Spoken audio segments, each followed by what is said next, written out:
Hello all, welcome to Study Smart IAS PCS.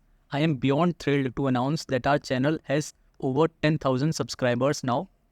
This milestone wouldn't have been possible without each and every one of you. Your support, comments, likes, shares have been incredibly encouraging and motivating.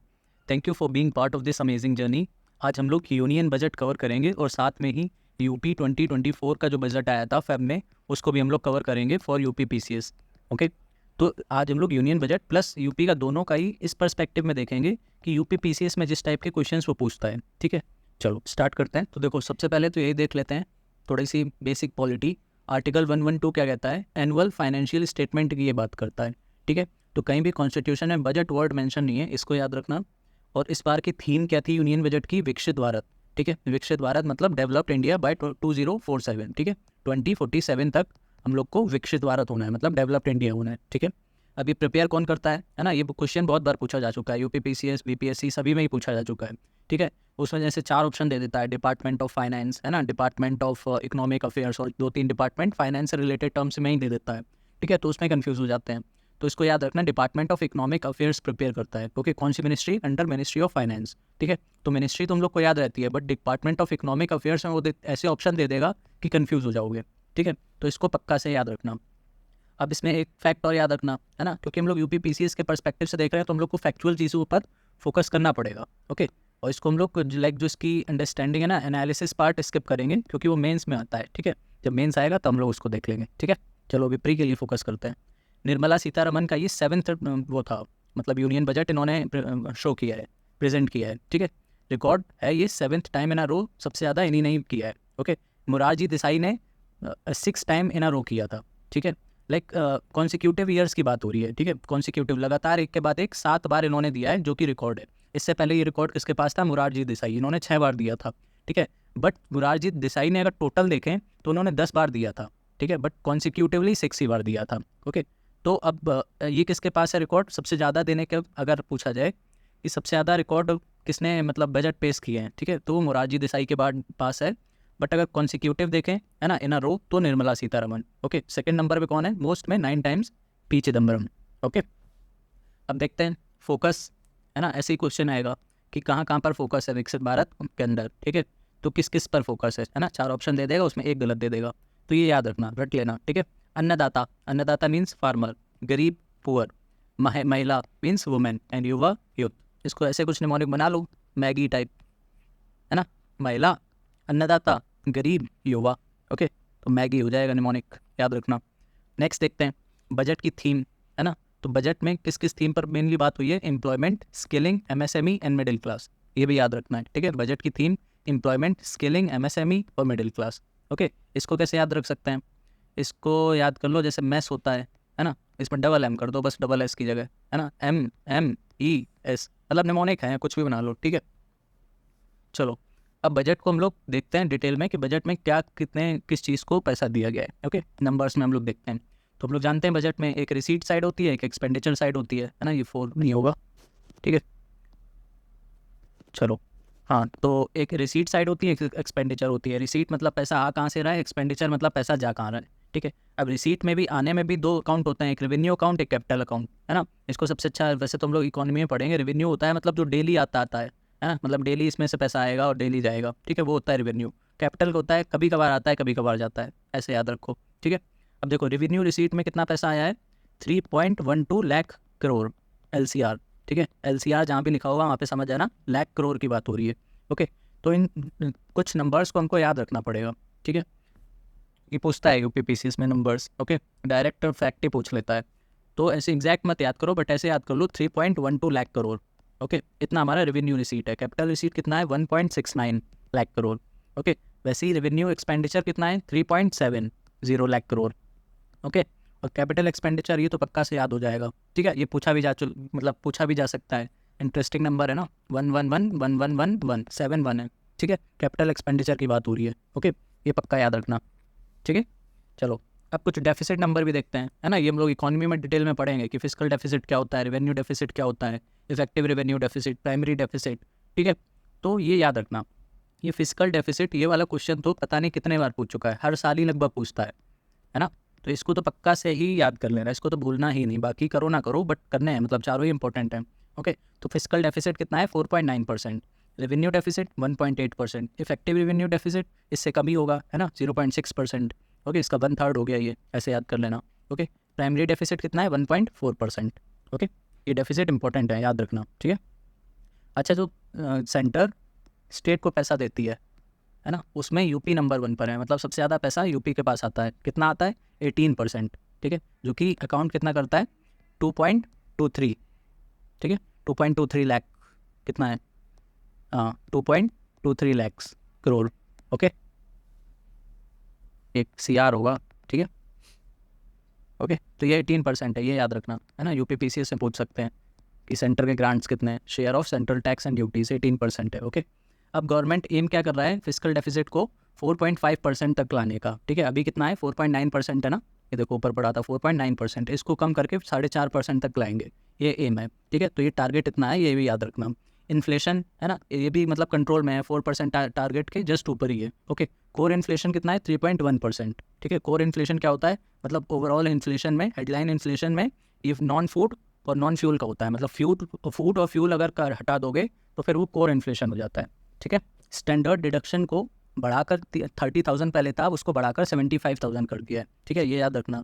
TDS क्या होता है, tax deducted at source, है ना। तो TDS e commerce पर कितना हो गया है 0.1%, पहले कितना था 1%, ठीक है। तो इसको कम करके 0.1% कर दिया है। ओके, और ये स्टैंडर्ड डिडक्शन बढ़ा दिया है 30,000 से 75,000, 75,000। ओके, ये कुछ फैक्ट्स हैं, याद रखना। अब देखो ये इंपॉर्टेंट है, ठीक है, कि पैसा आता कहाँ से है ना, जितना ही बजट है उसमें पैसा आ कहाँ से रहा है, ठीक है।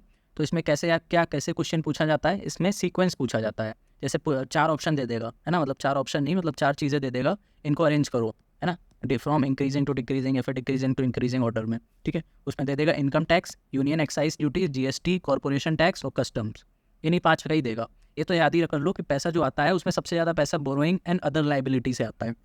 ओके, तो इसको अलग से याद कर लो, बोरोइंग एंड अदर लाइबिलिटी से सबसे ज़्यादा पैसा आता है, ठीक है, ये याद हो गया। अब सीक्वेंस किसका याद करना है, इन दोनों को भूल जाओ, ये दोनों नहीं पूछेगा।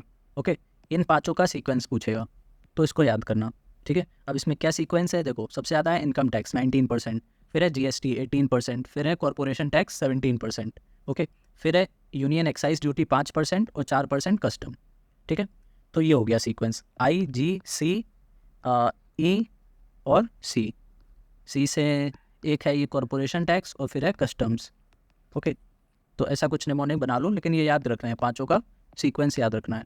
ओके, और सबसे ज़्यादा पैसा आता है बोरोइंग एंड लायबिलिटी से, ये याद रखना है इसमें, ठीक है। अब देखो पैसा आ तो रहा है, लेकिन अब पैसा जा कहाँ रहा है, सेम चीज़ इसमें भी करनी है। सबसे ज़्यादा पैसा कहाँ जा रहा है, state share and taxes and duties में 21%, एक तो ये याद रखना है। ओके, अब बाकी सीक्वेंस किस में याद रखना है, pension, interest payment, subsidies and defence, इन 4 का, ठीक है। सबसे ज़्यादा किस में जा रहा है, इंटरेस्ट पेमेंट में 19%। ओके, उसके बाद डिफेंस में, फिर सब्सिडीज़ में, फिर पेंशन में, ठीक है। इन तीनों का पूछा जा चुका है, 2-3 बार पूछा है। ओके, तो इन 4 का ही याद कर लेना। ओके, चलो अब देखते हैं, कुछ डायरेक्ट टैक्स प्रपोजल्स की बात हुई है ना। जैसे कि इसमें क्या इंपॉर्टेंट है देखते हैं। एक तो जो शॉर्ट टर्म गेन्स होते हैं फाइनेंशियल एसेट में, जो शॉर्ट टर्म गेन्स होते हैं उसमें 20% टैक्स, है ना, और जो लॉन्ग टर्म गेन्स हैं उसमें 12.5% टैक्स। ओके, ये याद रखना, शॉर्ट टर्म में 20%, लॉन्ग टर्म में 12.5%। ओके, लेकिन अगर 1 साल तक 1.25 लाख का अगर तुमको गेन हुआ है तो उसमें एग्जाम्पशन है। ओके, शॉर्ट टर्म में लगेगा 20%, बट अगर 1 साल के अंदर 1.25 तक की का प्रॉफिट हुआ है फाइनेंशियल एसेट से, तो वो उसमें एग्जाम्पशन मिल जाएगा, ठीक है, ये याद रखना। अब एंजल टैक्स को अबॉलिश कर दिया गया, ये इंपॉर्टेंट है, पूछा जा सकता है इस बार। ओके, कोई भी क्लासेस हो इन्वेस्टर का, सबके लिए एंजल टैक्स अबॉलिश कर दिया गया है, ठीक है। एंजल टैक्स बेसिकली होता क्या था, स्टार्टअप्स वगैरह को जो देते थे पैसा, है ना, ग्रोइंग सीड बिजनेस बोलते हैं जिनको। ओके, तो उसमें लगता था एंजल टैक्स। अब देखो और क्या इसमें याद रखना है कि जो कॉर्पोरेट टैक्स है ना, फॉरेन कंपनीज के लिए, उसको 40% से कम करके 35% कर दिया है, ठीक है। कॉर्पोरेट टैक्स फॉरेन कंपनीज के लिए, डोमेस्टिक के लिए नहीं, ठीक है, फॉरेन कंपनीज के लिए 40% से कम करके 35% कर दिया है, ये याद रखना। ओके, नेक्स्ट टैक्स स्लैब्स, है ना, तो टैक्स स्लैब भी एक बार मतलब पढ़ लो, ये तो बेसिकली एक बार पढ़ोगे उसी में याद हो जाएगा। ओके, एक तो स्टैंडर्ड डिडक्शन हम लोग ने देख ही लिया, 75,000 कर दिया है। Okay, deduction in family pension, है ना, फैमिली पेंशन इसको बढ़ा के 15,000 से 25,000 कर दिया है। ओके, अब टैक्स ये देख लो 0 से 3 लाख तक कोई भी टैक्स नहीं लगेगा, 3 से 7 लाख तक 5% लगेगा, 7 से 10% लगेगा, 10 से 12 15% लगेगा, 12 से 15 20% लगेगा, और 15 से अगर ज़्यादा है तो फिर तो 1/3 मतलब 30% लग जाएगा।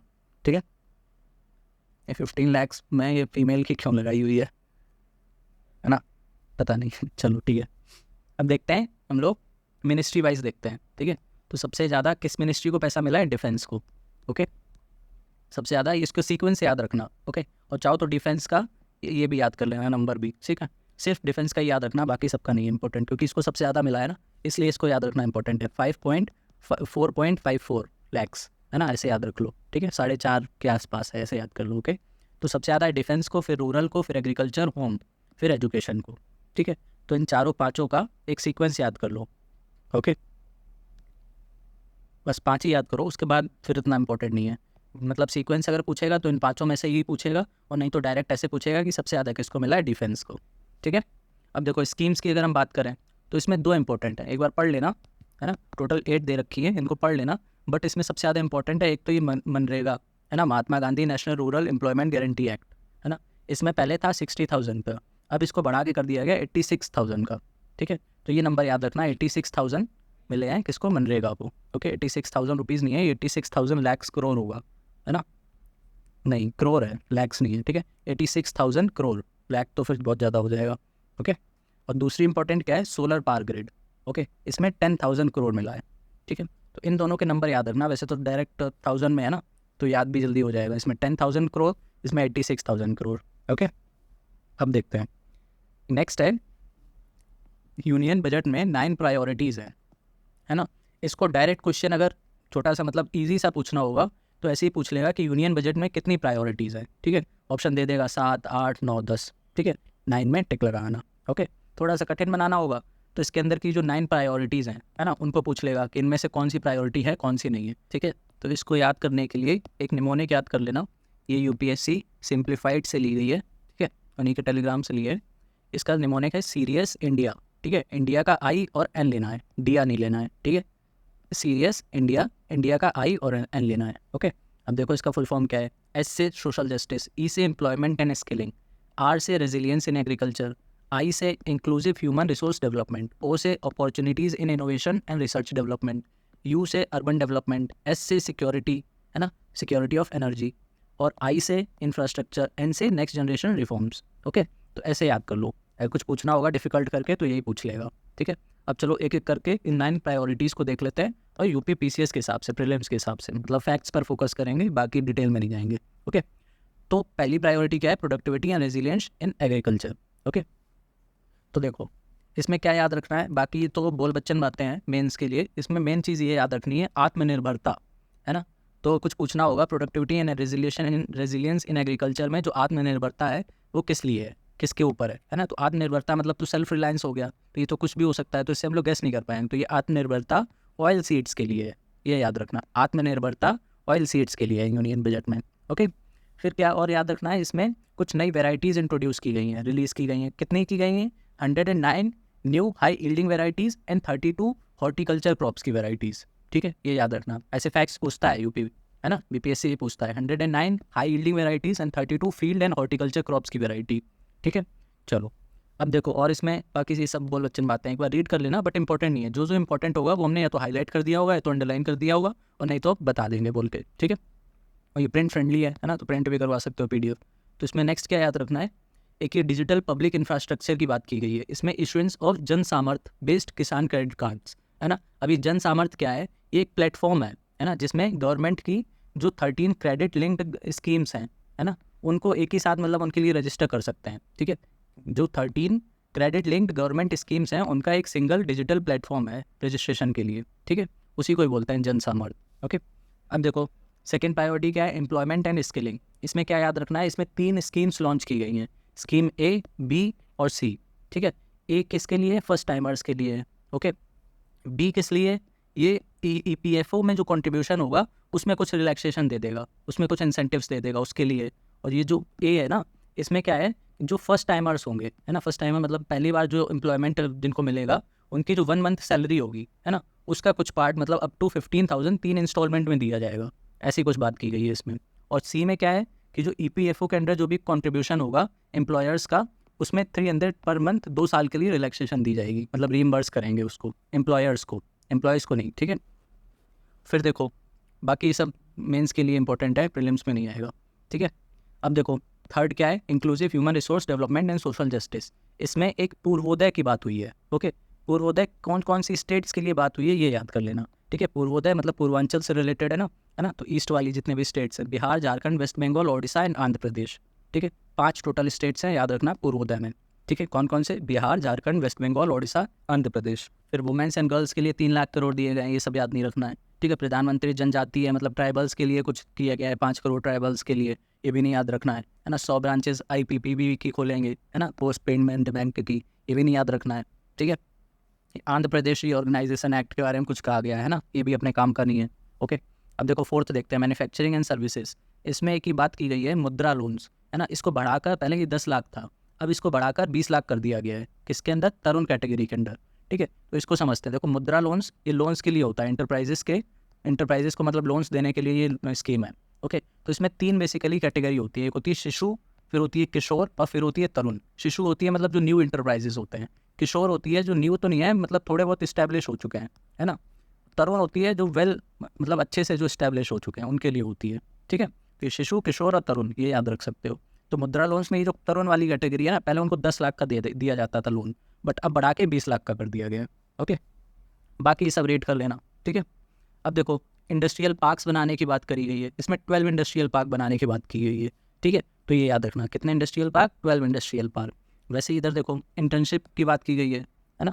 इसमें क्या है, 500 टॉप कंपनीज में इंटर्नशिप दी जाएगी 1 करोड़ यूथ को, ठीक है। ये याद रखना, 500 टॉप कंपनीज में 1 करोड़ यूथ को इंटर्नशिप दी जाएगी, ठीक है। बाकी सब देख लेना, पढ़ लेना बस, बाकी इंपॉर्टेंट नहीं है, याद नहीं करना है। नेक्स्ट 5th, अर्बन डेवलपमेंट की बात की गई है। इसमें क्या कहा गया है कि स्टैंप ड्यूटी स्टेट्स को मतलब कम कर देनी चाहिए, स्ट्रीट मार्केट बनाने चाहिए, स्ट्रीट मार्केट में 100 वीकली हार्ट्स बनाने चाहिए। हार्ट्स क्या होता है, जो स्ट्रीट फूड वेंडर्स होते हैं ना, उन्हीं को ही बोलते हैं हार्ट्स, है ना, उन्हीं का ही जो मार्केट होता है। ट्रांजिट ओरिएंटेड डेवलपमेंट करने चाहिए, है ना। 14 लार्ज सिटीज़ में ये बनाया जाएगा transit oriented development plan, okay. अब देखो वाटर मैनेजमेंट के लिए 100 लार्ज सिटीज़ चूज की गई हैं, ठीक है। तो 100 वीकली हार्ट्स और 14 transit oriented development plan and 100 large cities के लिए वाटर मैनेजमेंट, इसके प्रोविजंस हैं, ठीक है। वैसे इतना इंपॉर्टेंट नहीं है, बट पूछ लिया तो याद कर लेना, ठीक है, ये याद कर लेना, ये इंपॉर्टेंट है। अब देखो हाउसिंग नीड्स, है ना, ये भी वही बोल बच्चन बातें हैं, तो पढ़ लेना, ओके। फिर देखो 6th में एनर्जी सिक्योरिटी की बात हुई है, ये थोड़ा सा इंपॉर्टेंट है, ओके। अब देखो इसमें ये भारत स्मॉल रिएक्टर्स की बात की गई है कि इसको सेटअप किया जाएगा। अब ये भारत स्मॉल रिएक्टर्स होता क्या है, बेसिकली ये इंडिजिनसली बनाया जाएगा, है ना। और ये स्मॉल होंगे, स्मॉल मतलब मोबाइल होंगे, है ना, इनको मतलब ईजिली ट्रांसपोर्ट किया जा सकता है। और वैसे जो रिएक्टर्स होते हैं उनकी कैपेसिटी कितनी होती है, 5 मेगावाट तक होती है, बट इनकी क्योंकि अभी स्मॉल है ना, तो इनकी 300 मेगावाट तक कैपेसिटी होगी, ठीक है। तो यही है बस BSR, Bharat small reactors, okay. एक की पॉइंट और है, AUSC थर्मल पावर प्लांट्स, ये कौन बना रहा है, NTPC और भेल दोनों मिलकर बना रहे हैं, ठीक है। तो ये याद रखना, AUSC थर्मल पावर प्लांट्स कौन बना रहा है, NTPC और भेल। AUSC है क्या, एडवांस्ड अल्ट्रा सुपर क्रिटिकल, ठीक है, advanced ultra super critical thermal power plants, okay. है कुछ नहीं, बस उसी की एफिशिएंसी जो नीटा होता है ना, एफिशिएंसी % वो थोड़ी इसमें एडवांस मतलब बेटर हो जाती है बस, ठीक है। फिर देखो PM सूर्य घर मुफ्त बिजली योजना, है ना, मतलब सोलर रूफटॉप वाली योजना है, ठीक है। इसमें 1 करोड़ के लिए फ्री इलेक्ट्रिसिटी का प्रोविज़न है ना। और ये तो इंपॉर्टेंट नहीं है, बट ये याद कर सकते हो कि 300 यूनिट तक हर महीने फ्री बिजली दी जाती है, ठीक है। इसमें मतलब मिल जाती है सोलर से, ओके। ये सब फैक्ट याद करना नहीं है, बस ये याद रखो कि 300 यूनिट एवरी मंथ। फिर इंफ्रास्ट्रक्चर की बात करते हैं, 7th प्रायोरिटी, है ना। इसमें हम लोग ने स्टार्टिंग में देखा था इतने का वो कैपिटल आउटले था, कैपिटल एक्सपेंडिचर, है ना। तो ये फैक्ट इंटरेस्टिंग है ना, देखो सब 111 है ना, तो ये याद रखना। तो वैसे मतलब ऊपर भी याद करवाएगी था, वहीं से याद हो जाएगा, ये सब इंपॉर्टेंट है नहीं, ठीक है। अब इरिगेशन और फ्लड मैनेजमेंट में एक Kosi Mechi inter state link है ना। ये क्या है, कोसी रिवर है ना, क्या बोला जाता है इसको, सौरो ऑफ बिहार, है ना, मीएंडरिंग होती है बेसिकली इसमें, इस वजह से इसको सौरो ऑफ बिहार बोला जाता है। तो बेसिकली इसमें जो बाढ़ आती है ना, इससे जो फ्लड आता है, इसी वजह से इसका जो पानी है उसको डाइवर्ट कर दिया जाएगा किसमें, मेची रिवर में, ओके। अब मेची रिवर ये ट्रिब्यूटरी है महानंदा की, ये याद रखना, ठीक है। मेची महानंदा की ट्रिब्यूटरी है, ठीक है। तो कोसी का पानी डाइवर्ट करके मेची में लाया जाएगा, ठीक है। अब देखो बाकी इतना इंपॉर्टेंट नहीं है, पढ़ लेना, इंपॉर्टेंट नहीं है। फिर देखो इंफ्रास्ट्रक्चर, है ना, इसमें टूरिज्म में बात हुई है कि ये जो डेवलपमेंट होगा विष्णुपद टेम्पल कॉरिडोर और Mahabodhi temple corridor on the lines of Kashi Vishwanath, है ना, ये कहाँ पर है, वाराणसी में, ठीक है। और ये विष्णुपद टेम्पल कॉरिडोर ये कहाँ पे है, गया में। महाबोधि के टेम्पल कॉरिडोर किधर है, बोध गया में। सबसे पहले तो इनकी लोकेशन याद रखना, ओके। अभी जो विष्णुपद टेम्पल कॉरिडोर है ना, ये कहाँ पर है, ये फल्गु रिवर के पास में है, ठीक है, ये याद रखना। अभी फल्गु रिवर के पास में है तो फिर फल्गु क्या है, ये राइट बैंक ट्रिब्यूटरी है गंगा की, ये याद रखना, गंगा की राइट बैंक ट्रिब्यूटरी है फल्गु रिवर, ओके। फिर ये बाकी तो इम्पोर्टेंट नहीं है ना, नालंदा बिहार में है, ये याद रखना बस, ठीक है। फिर देखो 8 priority innovation research and development, इसमें क्या याद रखना है, स्पेस के लिए 1000 करोड़ कैपिटल फंड दिया गया है, वेंचर कैपिटल फंड, ठीक है। Venture capital fund 1000 crore is to be set up for space economy, ठीक है, बस बाकी ये सब नहीं याद रखना है।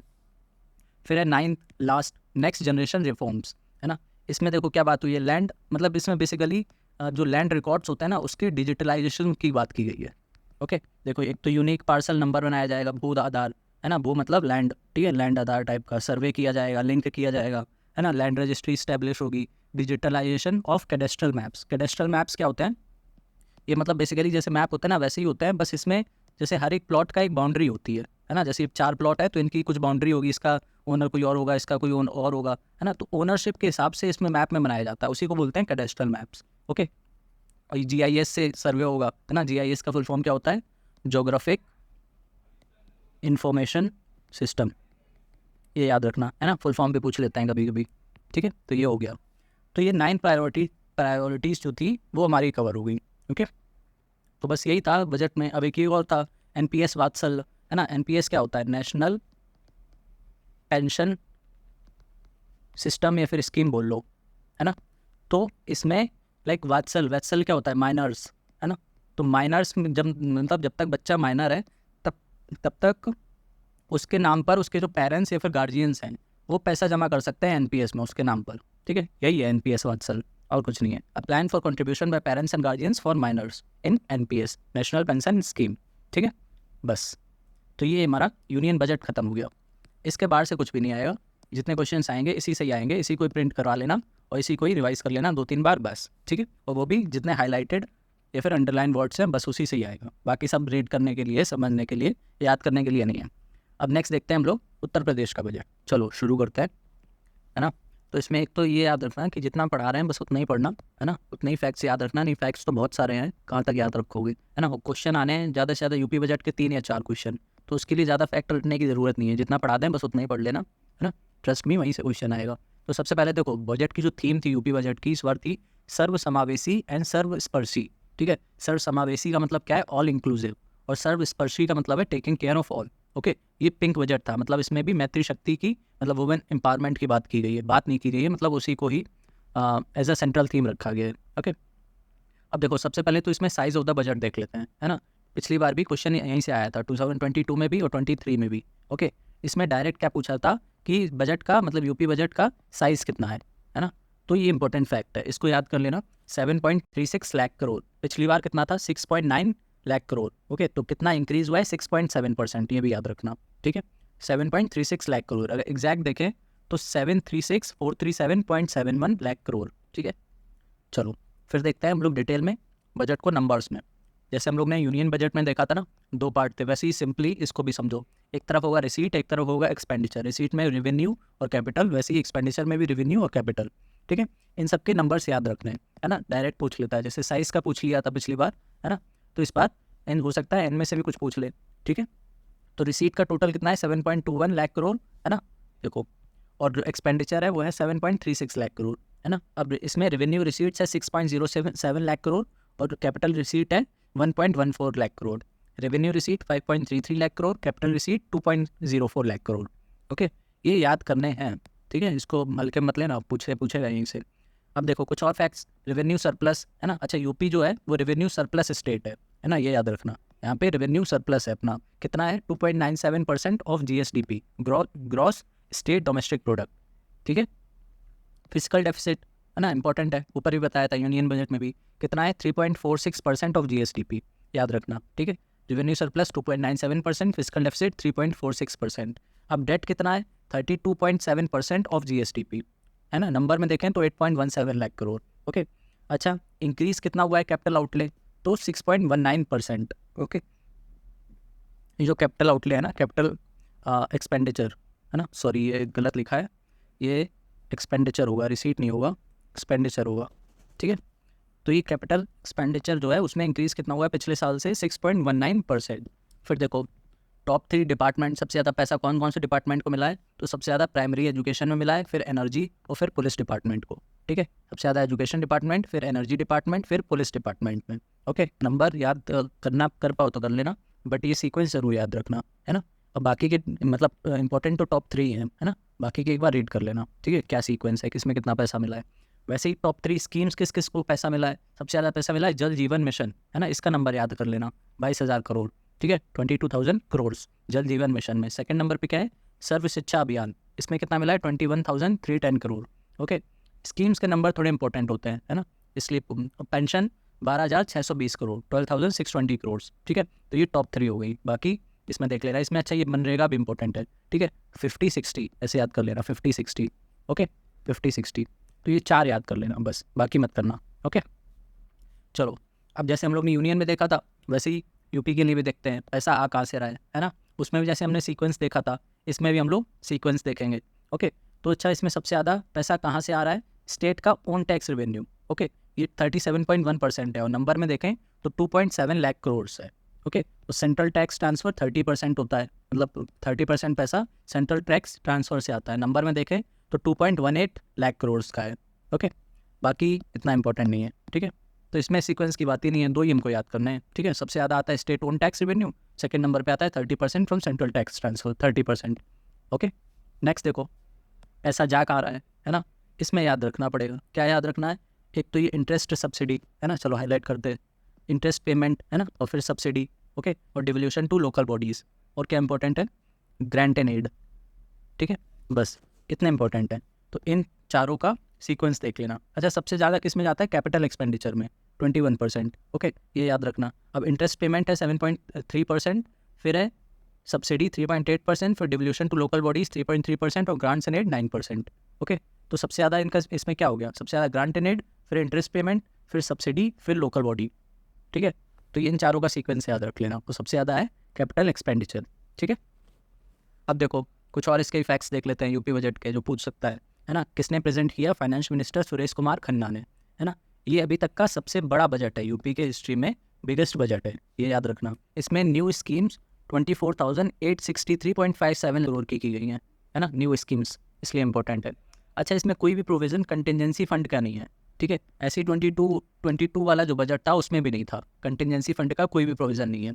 ओके, पब्लिक अकाउंट में कितना नेट रिसीट है, 5500 crore, 5500 crore. Okay, public account में 5500 करोड़ है। ओके, अब देखो इंडिया में का जो जीडीपी है उसका कितना परसेंट यूपी का है ना, मतलब यूपी की जीडीपी कितना कंट्रीब्यूट करती है पूरे ऑल इंडिया की जीडीपी में, तो 8% है, ये याद रखना, है ना। ये पूछ चुका है, कई बार पूछ चुका है कि इंडिया मतलब यूपी का कितना कंट्रीब्यूशन है इन इंडियाज़ जीडीपी, तो वो है 8%। ओके, अच्छा ये सेकंड लार्जेस्ट कंट्रीब्यूशन है, ठीक है, जो 8% है ना वो सेकंड लार्जेस्ट कंट्रीब्यूशन है। फर्स्ट नंबर पे कौन है, महाराष्ट्र, ठीक है, सबसे ज़्यादा कंट्रीब्यूट महाराष्ट्र करता है, सेकंड नंबर पे यूपी करता है, कितना करता है, 8%। ओके, अच्छा अब ये इसके साथ ये भी याद कर लो, यूपी की पॉपुलेशन कितनी कंट्रीब्यूट करती है, 16%, और एरिया कितना है यूपी का, 7.3%, ठीक है। फिर देखो अब कुछ सेक्टर वाइज स्कीम्स देख लेते हैं ना, कितना पैसा किसको मिला है, ठीक है।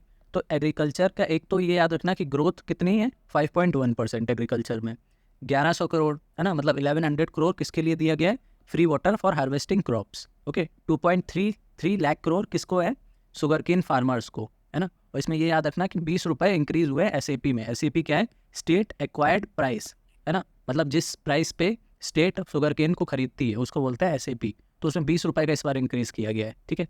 वैसे ही किसान सम्मान के लिए 63,000 करोड़ अलॉट किए गए हैं, 50 करोड़ ये है मुख्यमंत्री मतलब सीएम खेत सुरक्षा योजना में, ठीक है।